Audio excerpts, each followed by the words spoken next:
The slap Sloan Whitmore delivered cracked across the helipad like a rifle shot, heard by every employee frozen in the mountain wind. She was certain Reed Callahan, the widowed mechanic who had touched her company's most critical aircraft, had sabotaged the flight that could save everything she had built. Reed did not raise his voice. He wiped the blood from the corner of his mouth and pulled his sleeve down. He was not fast enough. Gareth Boone, Sloan's head of security, had already seen the crescent-shaped burn scar on Reed's wrist, the mark of a man who had once saved his life. Stay until the end to learn why the man she humiliated was the only one still telling the truth. The morning had begun the way mornings always do before something irreversible happens, with ordinary tasks moving at an ordinary pace, no visible sign of the hours ahead. At the private test facility outside Colorado Springs, the ground crews for Whitmore Rotorcraft had arrived before sunrise to prepare the Whitmore Aegis X-9, the most advanced search and rescue helicopter the company had ever built, for the most important demonstration flight in its history.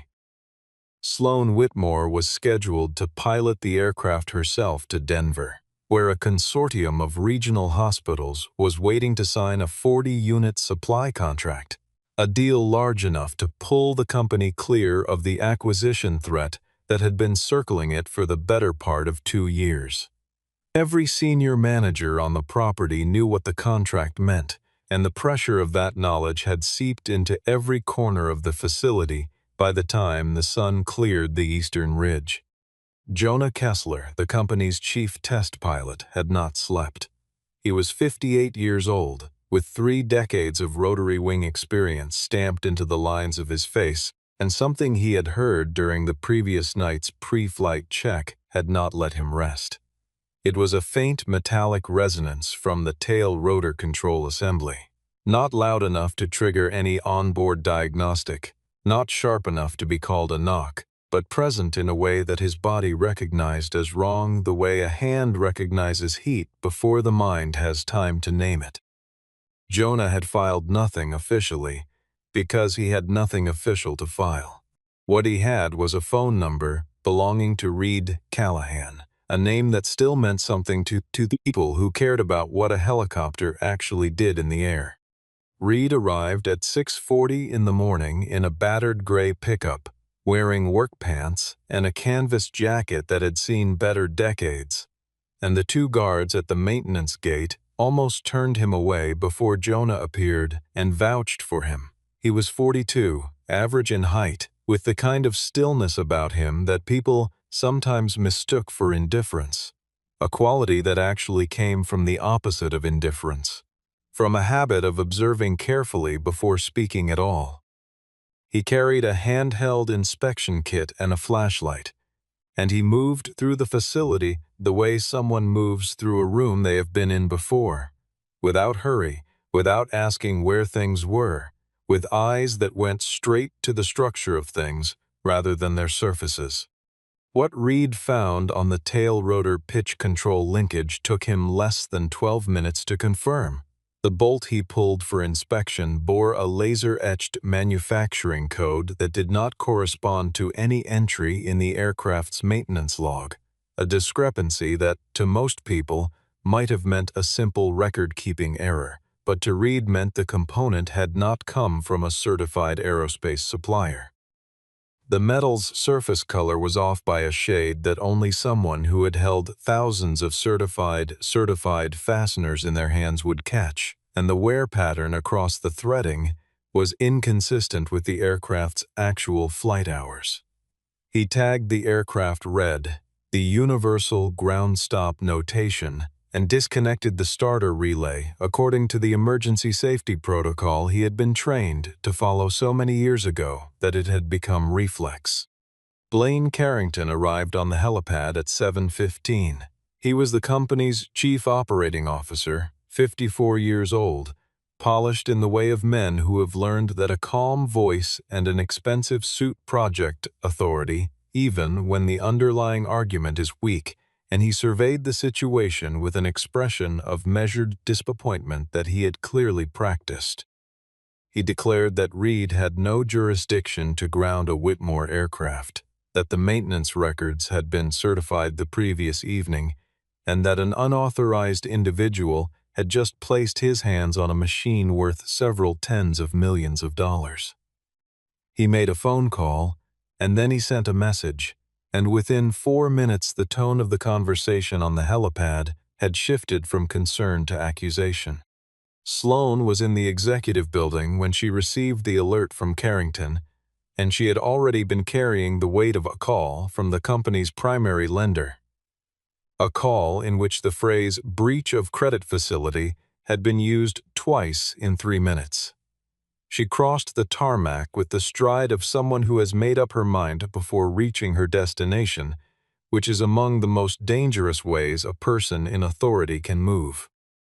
When she saw the X9 standing dark and silent with a red tag clipped to the cockpit door, and when she saw Reed Callahan standing beside it, holding a small metal component in one grease-stained hand, she heard the conclusion Carrington had already planted in her mind, and she moved toward it the way a current moves toward the lowest available ground. Reed looked at her when she stopped in front of him and said, simply and without raising his voice, that the aircraft was not permitted to leave the ground, and that was where the morning made its turn. For a long moment after the sound of the slap, no one on the helipad moved. The wind came off the mountains in a long, cold sweep, and it moved the flag at the corner of the facility, and it did nothing else. Reed stood exactly where he had been standing.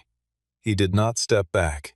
He did not change his expression from what it had been, which was the expression of a man watching something he had expected to happen and found no satisfaction in being right about. When Sloan demanded that he return the component and restore the aircraft to operational status, he told her, without raising his voice, that if the bolt in question failed during flight, the pilot would lose tail rotor authority within a 2-second window at any speed above 60 knots, which was not survivable at low altitude. Carrington stepped between them and told Sloan that he had personally reviewed the inspection reports and that Reed's reading of the component was incorrect, and then added, in the tone of someone who has saved the best fact for last, that Reed Callahan's certification had been revoked 8 years prior following a crash attributed directly to his decision-making in conditions that exceeded his authorization. Sloan recognized the name from a file she had skimmed years before, a crash case that the company's legal team had managed quietly and efficiently, a file she had never had reason to open fully. She told Reed that she understood what he was doing and why, and that Whitmore did not negotiate with contractors who used safety violations as leverage. Reed said, one more time and with great patience, that the aircraft could not fly. What stopped Sloan from raising her hand a second time was not self-control, but the sound of Gareth Boone's footsteps on the concrete behind her. Deliberate, measured, the walk of a man who is not hurrying because he has already decided on a course of action and is simply carrying it out. Gareth was 49, built like the result of a long argument between a wall and a person, and he had been Sloan's head of security for 6 years, having served as Everett Whitmore's personal detail for 11 years before that. In all those years, Sloan had seen him break protocol exactly once. He stepped forward past her, past Carrington, to stand directly in front of Reed, and reached out and took Reed's wrist gently in one large hand, turning it so the crescent-shaped scar on the inside caught the morning light. He looked at it for 3 full seconds, then looked at Reed's face and said one word quietly, the way a man says the name of a place he has not spoken aloud in years, North Star. It was the call sign that had been assigned to Reed's rescue aircraft 8 years ago. Reed looked at Gareth without warmth, without recognition performed for anyone watching, and said that the last time they had spoken, Gareth had promised to tell the truth about what had happened that morning. Gareth said nothing for a moment. Then he turned to Sloan, and the look on his face was the look of a man who has been carrying a debt long enough that setting it down might cause him to fall.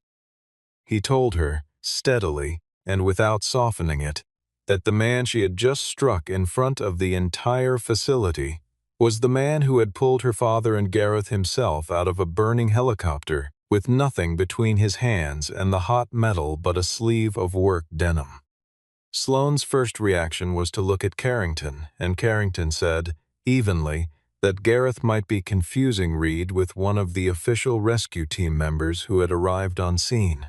Gareth said he was not confused. He described the crash, a rocky slope in a February storm, an aircraft on its side with the engine compartment burning, two men trapped by jammed harness locks that had been heated by the fire, with the specificity of someone who spent 8 years trying not to remember it clearly. He said Reed had gone into the wreck twice, once for Everett, once for him. The scar came from the second trip, from Reed using his bare hand to free a lock that had been heated past the point of safe contact. Sloane looked at Reed, and Reed said nothing about what had happened. Instead, he held out the small bolt, its laser-etched code facing up, and told her to look at the manufacturer's prefix. The prefix matched the code on a component recovered from the wreckage of a Whitmore aircraft 8 years ago. A file she had never opened, a detail she had never known to look for. Sloane moved everyone into the private engineering suite off the main hangar, and she locked the door behind them. All of them, Carrington included, because she was not yet certain enough of anything to make an exclusion she could not take back. She sat at the head of the table with the bolt in front of her and asked Reed to tell her what had happened 8 years ago, and he told her in the flat, careful way of someone who has told a story so many times inside their own mind that all the unnecessary parts have been worn away.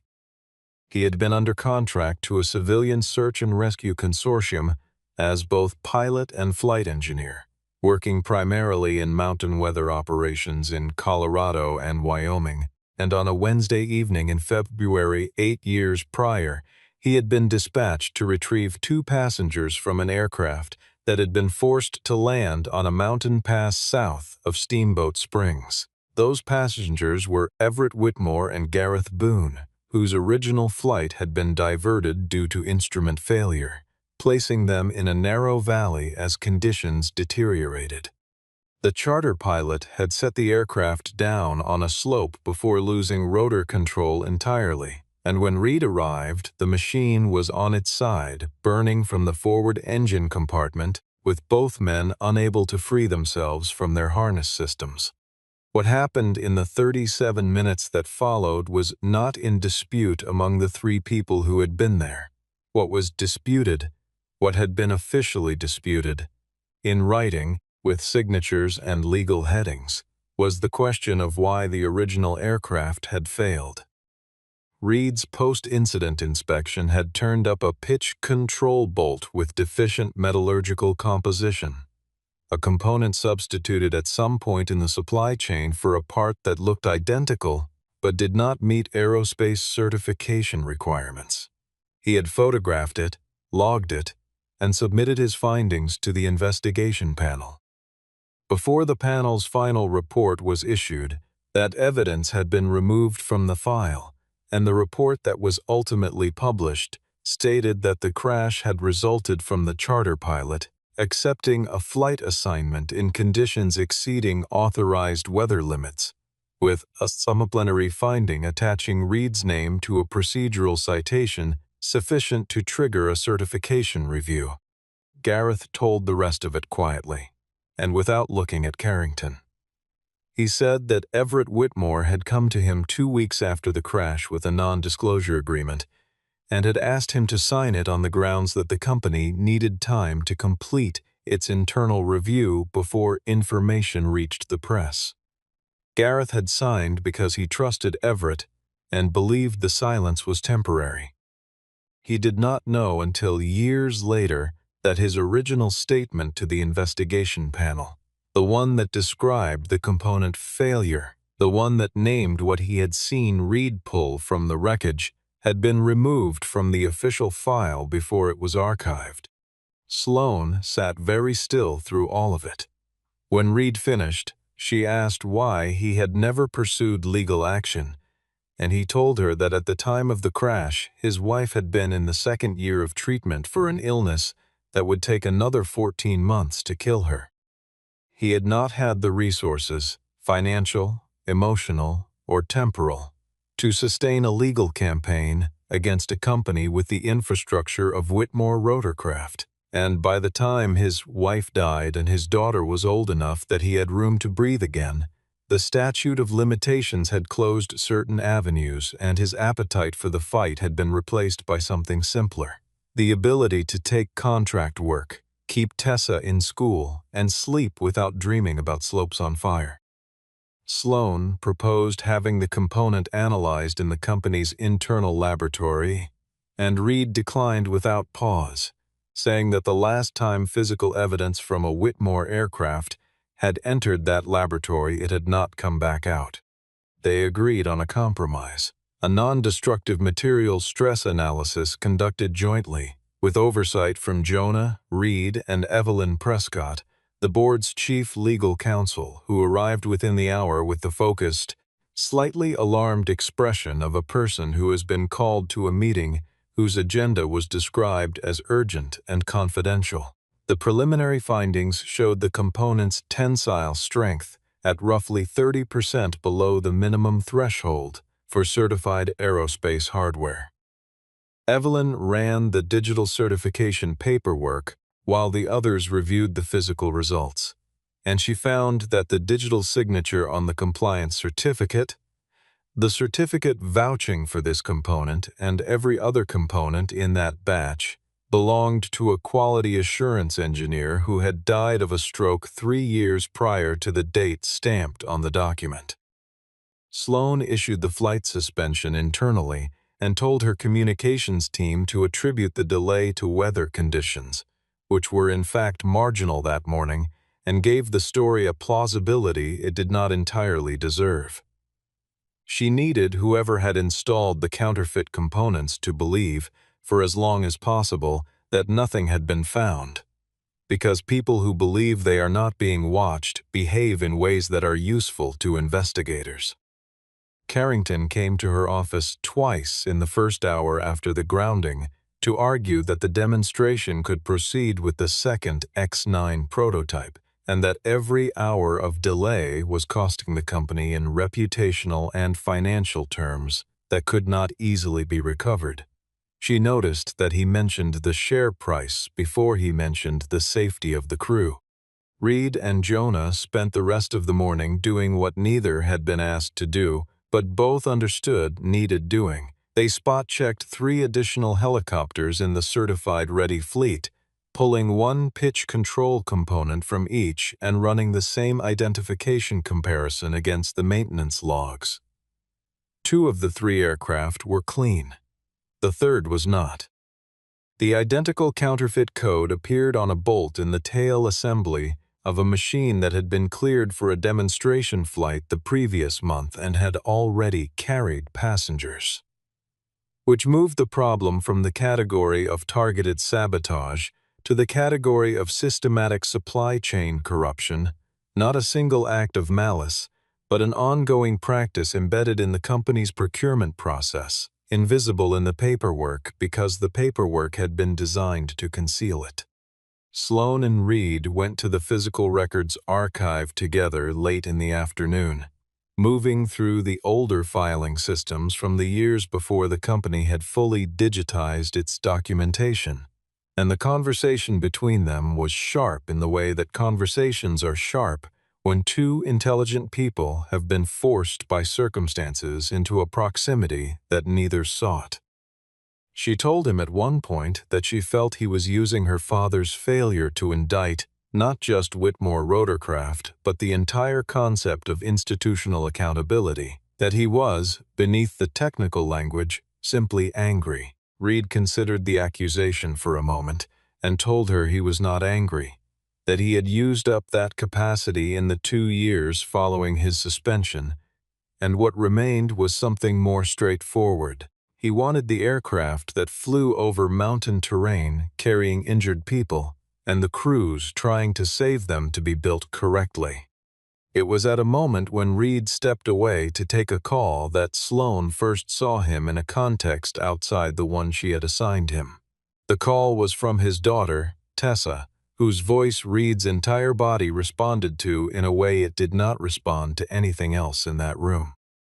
He asked her whether she had eaten, whether the cold had returned to her dorm, and reminded her to check the tire pressure on her car before driving back to campus after the weekend.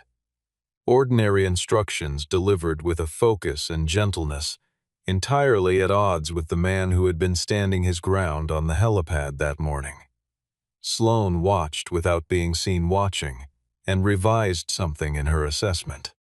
In the physical archive, they found a supplier change authorization signed by Carrington, issued 3 weeks before the crash of 8 years ago, transferring a specific category of control system fasteners from the company's certified aerospace supplier to a secondary vendor whose name appeared on no current registry of approved parts manufacturers and which had dissolved its corporate registration 11 days after the crash. The last page of the authorization, the page that would have carried the final approval signature, had been physically torn from the document. When they returned to the engineering suite, the evidence locker holding the counterfeit bolt and the testing documentation had been opened, and the component and test results were gone. The security feed showed Reed as the last person to enter the room, and airport security arrived 15 minutes later, with a detention order citing suspected sabotage and evidence theft. Reed went with the security officers, without resistance, without raising his voice, without the kind of argument that would have given anyone watching a reason to remember him as difficult. The only thing he said, before the security office door closed behind him, was directed at Sloane. That what was happening now was identical in sequence to what had happened 8 years ago, and that she should think carefully about which part she wanted to play this time. Sloane stood in the corridor for a long moment after the door closed. Carrington appeared at her shoulder almost immediately, suggesting that a clear and early public statement identifying Reed as a disruptive element would protect both the company's credibility and its stock position going into the next trading session. The board's risk committee sent a formal recommendation within the hour asking that Sloane distance herself from Reed's involvement in the grounding decision. The pressure was the purest form of pressure because it was not unreasonable on its surface. There was a security image showing Reed near the evidence locker. There was a history, official, documented, publicly archived, of Reed Callahan making claims about Whitmore aircraft that had been found to lack merit. There was the practical reality that defending a man who had been publicly removed by security required a level of certain knowledge that Sloane did not quite yet have. The logic of self-preservation was coherent. It was also, as Sloane was beginning to understand, exactly the same logic her father had used 8 years ago. Gareth spent 40 minutes in the security room reviewing the original footage without announcing to anyone that he was doing so. He found what he was looking for in the reflection of a glass door panel at the end of the corridor. The clock on the hallway wall behind the camera showed a time that did not match the timestamp burned into the footage file. The footage had been composed from 2 separate segments, matched well enough to pass casual inspection but not careful inspection, and the discrepancy between the clock and the timestamp was the kind of error that only appears when 2 recordings recorded at different times are joined. He brought the analysis to Evelyn, who had been simultaneously pulling the facility's badge access records and had found that Carrington's badge had logged a scan on the engineering floor 7 minutes after the timestamp showing Reed departing the building. Carrington stated that his badge had been cloned, which was a claim difficult to immediately disprove and had the quality of a prepared response.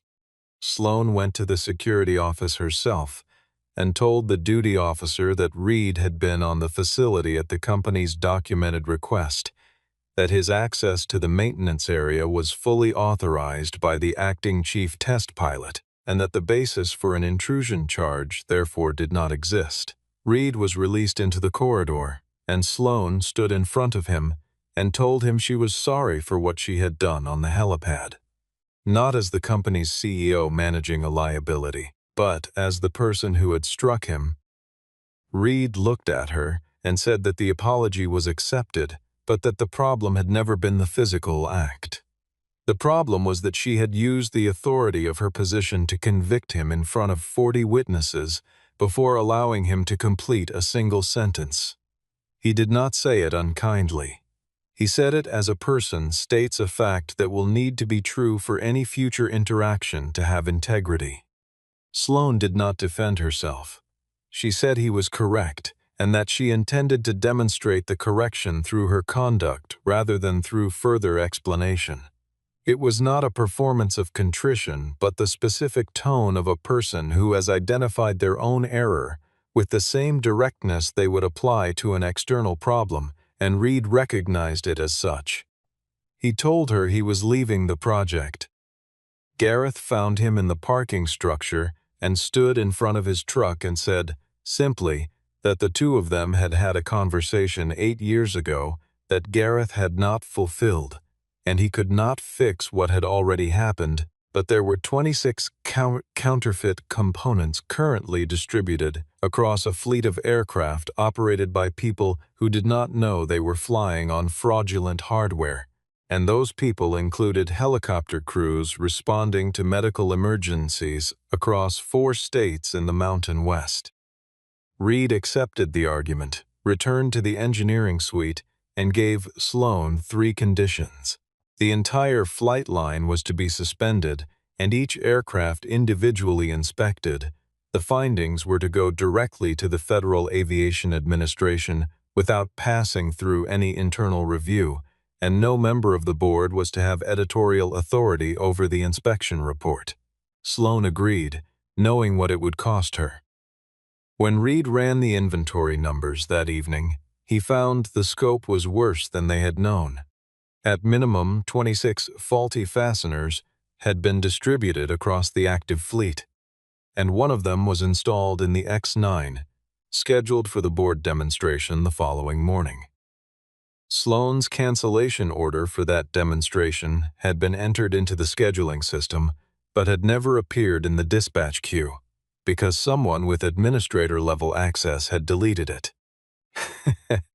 They worked through the night, the 4 of them, Sloan, Reed, Gareth, Evelyn, with coffee going cold in paper cups and the facility empty except for the cleaning crew and the security rotation that Gareth had reorganized so that no one on duty had been hired within the last 18 months. The question of who had deleted the cancellation order narrowed quickly when Evelyn pulled the system permission logs. Only 3 accounts held the authorization level required to make that kind of modification. 2 of them belonged to Sloan and to the scheduling administrator. The third had belonged to Everett Whitmore and had been set to expire upon completion of the estate settlement process, a process that, by a legal oversight nobody had caught, had never been fully completed, leaving the account dormant in the system but technically active, with its last recorded use showing a timestamp from 72 hours prior. Gareth was the one who remembered the notebook. He said that in the months after the crash, Everett had begun carrying a small leather-bound journal with him everywhere, to meetings, on flights, to the private dinners Gareth had waited outside of in the corridor. Before Everett died, he had arranged for his personal effects to be transferred to a secured private storage unit at the regional airport. Not the company's facility, not the company's archive, but a private unit rented in his name that Sloan had been notified of and had never visited. They drove there before 5 in the morning, and the storage unit contained 3 cardboard boxes, a flight jacket Sloan did not touch, and the journal. Inside the journal was a handwritten letter addressed to no one, or possibly to everyone, the kind of letter a person writes when they have decided they cannot send it but cannot stop composing it either. Everett admitted in the letter that he had known, within 10 days of the crash, that the bolt Reed had identified was consistent with a supply chain substitution Carrington had authorized. He had known because Carrington had come to him and told him so, not as a confession, but as a negotiation. The public acknowledgement of a defective component would trigger a cascade of liability reviews that the company, already managing 2 pending regulatory matters, would not survive intact, and Carrington had laid out the arithmetic with the calm precision of a man who had already decided the outcome before entering the room. Thousands of jobs, 3 state facilities, military procurement contracts. Everett had agreed to allow the investigation to be redirected, and had believed, he wrote, that he could correct the supply chain problem privately, quietly, without additional harm to anyone. He had been wrong about Carrington's intentions. Carrington had not stopped at suppressing the investigation. He had recognized the leverage he now held over Everett Whitmore and had used it to expand the counterfeit parts operation into a profit-generating enterprise, channeling payments through a network of shell companies and taking his margin on every fraudulent component that moved through the supply chain. The encrypted key taped inside a folded map at the bottom of the box opened a digital archive on the company's isolated server containing payment records, years of them, running into amounts that explained why Carrington's private investment portfolio had grown so substantially during a period when his official compensation had not. The same archive showed correspondence between Carrington and an executive at Vanderhall Aerospace, outlining the terms of an acquisition agreement contingent on Whitmore's stock price falling below a specific threshold. Carrington was positioned to profit from the acquisition. He needed Whitmore to fail, and the most efficient path to that failure was a serious incident involving an X9, one attributable to a CEO's poor judgment or a pilot's miscalculation, rather than to systemic defect, because systemic defect pointed backward toward Carrington, while human error pointed only forward and away from him. Reed read the letter last. When he set it down, Sloane was watching him across the table, and she saw him do something she would not have predicted. He said nothing. He did not take satisfaction in the vindication. He did not remind her of what the past 8 years had cost him. He said, after a long silence, that a person could make a cowardly choice and still be genuinely loved by the people they left behind, and that what mattered now was not what her father had done, but what she would do when the same arithmetic was placed in front of her. The camera on the exterior feed Gareth had left running on his phone showed the X9 with the counterfeit fastener being towed from the hangar to the demonstration pad in the pre-dawn dark, its engine beginning to cycle up. The board, the lenders, and the client delegation were scheduled to arrive in 4 hours. Carrington had never intended to wait for a decision. They arrived back at the facility as the first vehicles of the delegation were already in the parking structure. The demonstration pad was lit, the presentation audio was running, and Carrington was standing at the entrance of the VIP pavilion in a suit that had clearly been pressed that morning, greeting board members with the relaxed authority of a man who has concluded that his principal obstacle has removed herself. He turned when Sloane walked in and told the assembled group that the CEO had been under considerable personal strain in recent days, and that he had been authorized by the Risk Committee to oversee the demonstration in her place, a framing so smooth and so publicly delivered that challenging it in front of clients and lenders would have required Sloane to appear exactly as he was describing her. Jonah was not in the cockpit of the X9.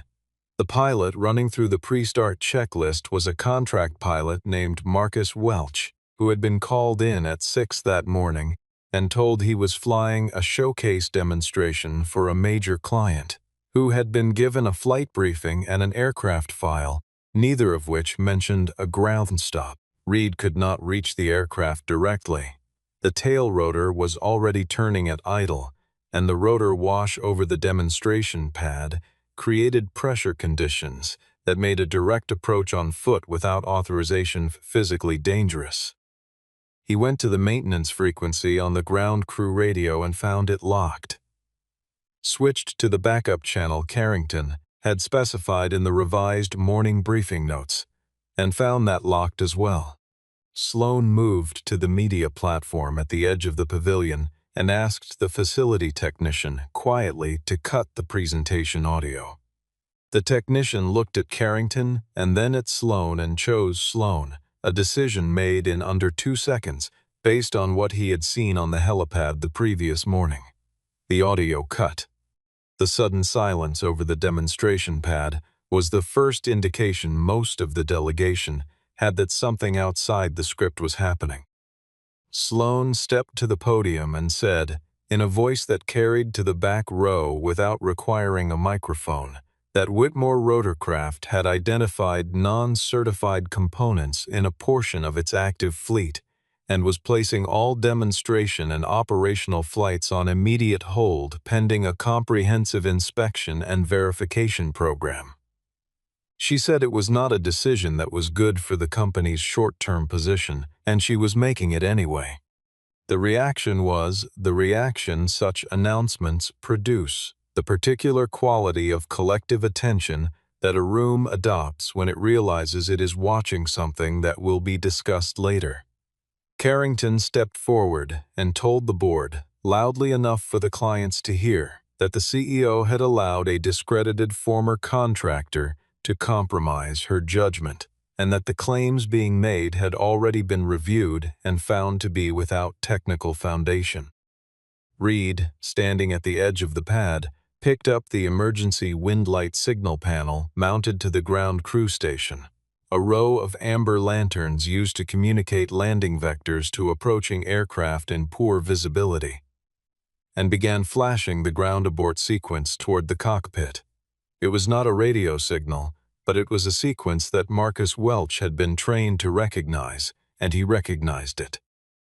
Jonah had made his way to the secondary control tower on the far side of the apron and obtained access to the ground control frequency through the tower's direct line, transmitting a formal stop taxi order over the airport's primary coordination channel, a transmission that Welch was legally obligated to comply with regardless of who had hired him. The X-9's engine reduced to idle. The rotors slowed.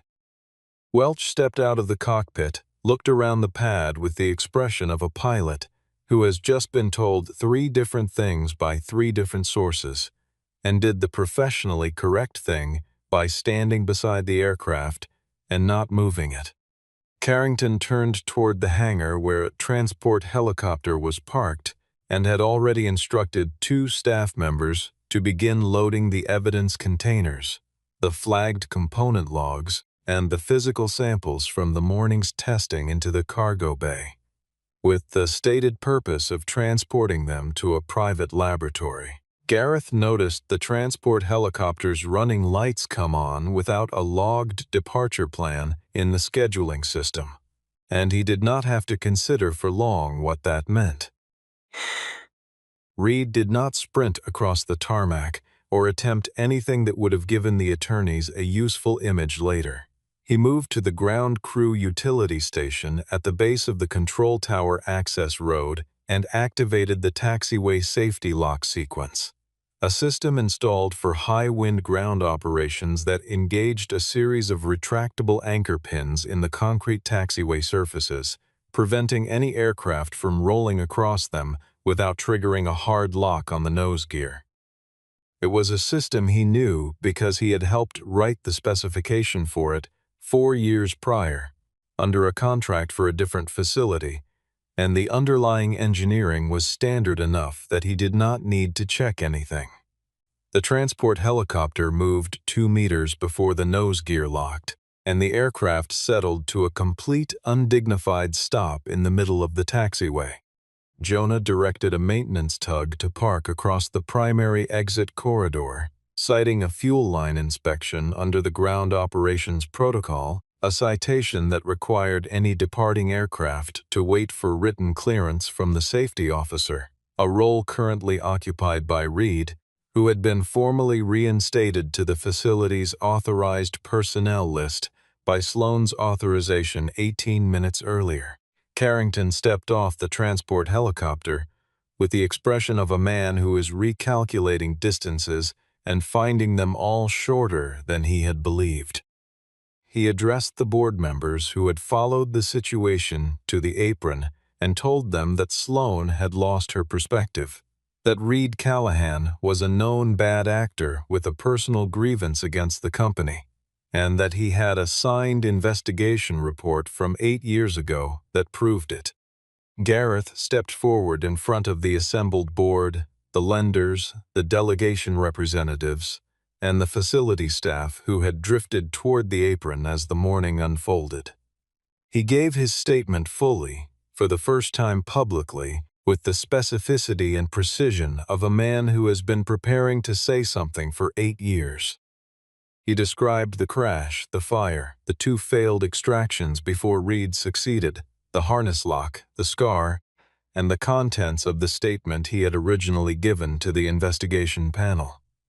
The statement that had been removed from the file before the report was finalized. Evelyn set her briefcase on the hood of a nearby vehicle and presented Everett's letter, the payment records from the encrypted archive, and the badge access log showing Carrington's entry to the engineering floor at the time the evidence had gone missing. She said nothing dramatic. She simply placed the documents in sequence, the way a lawyer places documents when the sequence does the necessary work by itself. Carrington said the documents could have been fabricated. Reed walked to the transport helicopter's cargo bay, opened it, and read aloud the batch number from the first component in the top tray, a number that matched the counterfeit code exactly and that appeared in the encrypted payment records tied to Carrington's shell company network. The Federal Aviation inspectors arrived 22 minutes later, having been contacted the previous evening by Evelyn on a preliminary notification basis, and they sealed the facility, tagged every aircraft, and removed the cargo containers under inventory. 2 federal agents accompanied Carrington to a waiting vehicle. No one raised their voice. No one ran. The morning's outcome arrived not through a confrontation, but through the accumulated weight of things that had been written down, photographed, signed, and logged by people who had not known at the time that those records would eventually be the entire story. When the pad had emptied of officials and the demonstration guests had been escorted to the conference area, Sloan stood in the quiet and looked at the X-9 sitting inert under the morning sky. Reed stood beside her and said that she had not destroyed Whitmore today. She had only stopped it from continuing to fly on a lie.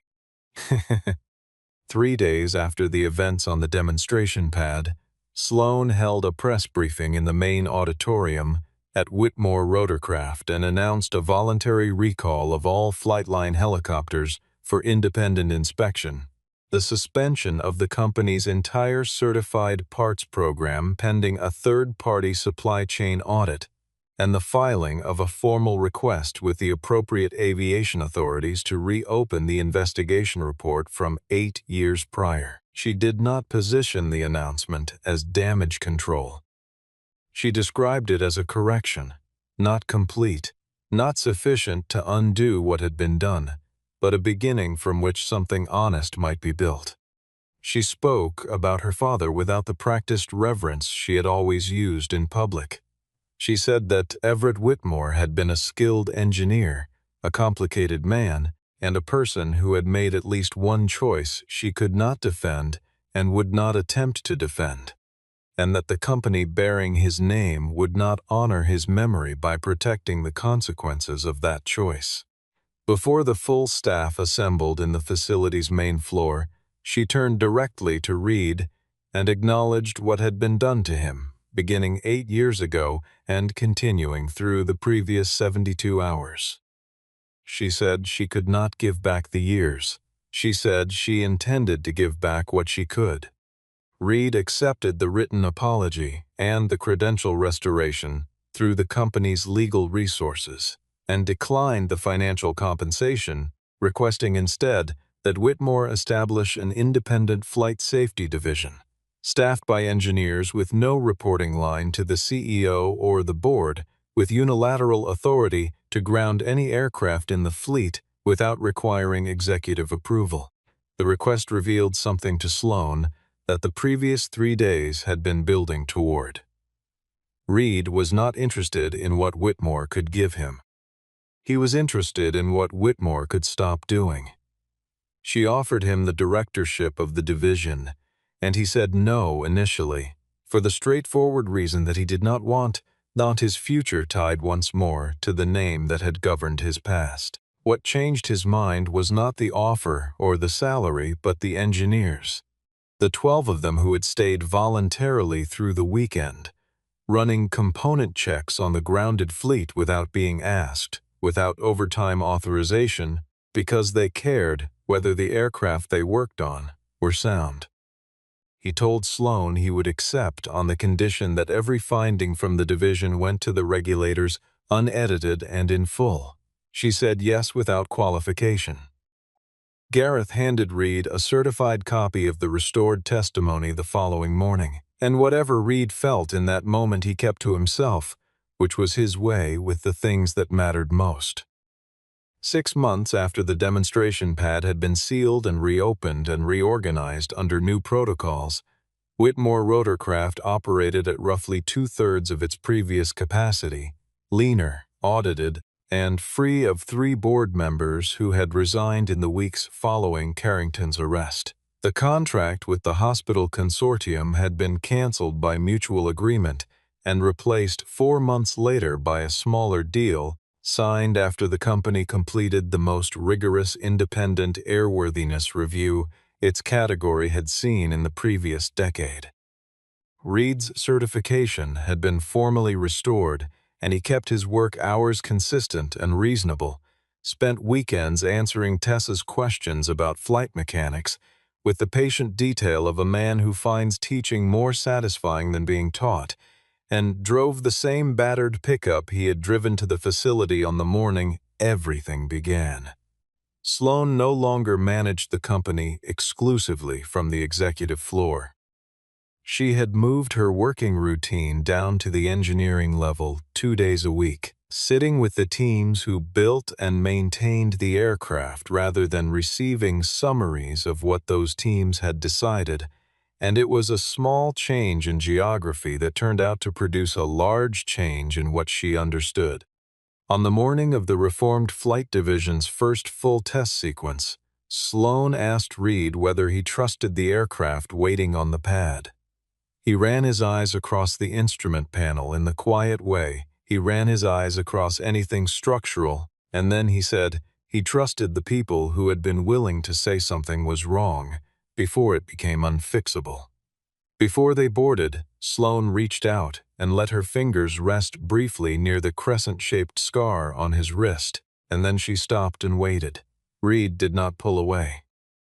Gareth watched from several paces behind them and said nothing at all.